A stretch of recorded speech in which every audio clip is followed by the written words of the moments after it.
জাকের পার্টিকে বাদ দিয়া এই দেশের মধ্যে সুস্থ সরকার গঠন করতে কেউ পারে না, বর্তমান ভবিষ্যৎ তাও কখনো পারবে না, পারবে না, পারবে না। কথা বলেন ঠিক কিনা?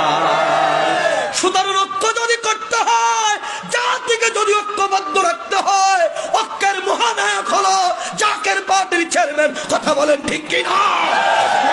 তাছাড়া যদি তার ভিন্ন যদি কিছু করা হয়, তাহলে ঐক্যের নামে নৈরাজ্য সৃষ্টি করার পায়ে তারা বাংলাদেশে চলছে।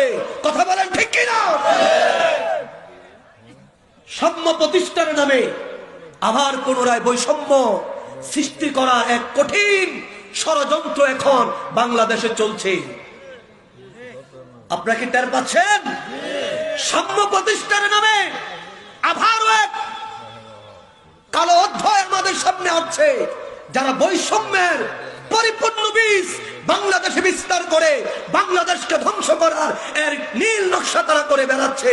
তবে জাকের পার্টির চেয়ারম্যান বলেছে, জাকের পার্টির সকল নেতা কর্মী সমর্থক শুভানুধ্যায়ী যারা আছে, আমরা সকল কিছু তীক্ষ্ণভাবে আমরা খেয়াল রাখছি, আমরা নজর রাখছি। আমাদের মনে রাখতে হবে এই দেশ আমাদের, এই দেশ শাহজালালের দেশ, এই দেশ বিশ্বনী আমার কেবলাদার হুজুরের দেশ। এই দেশকে নিয়ে কোন ষড়যন্ত্র করতে সদা কান্দে আমার মন প্রাণ মদিনাওয়ালা।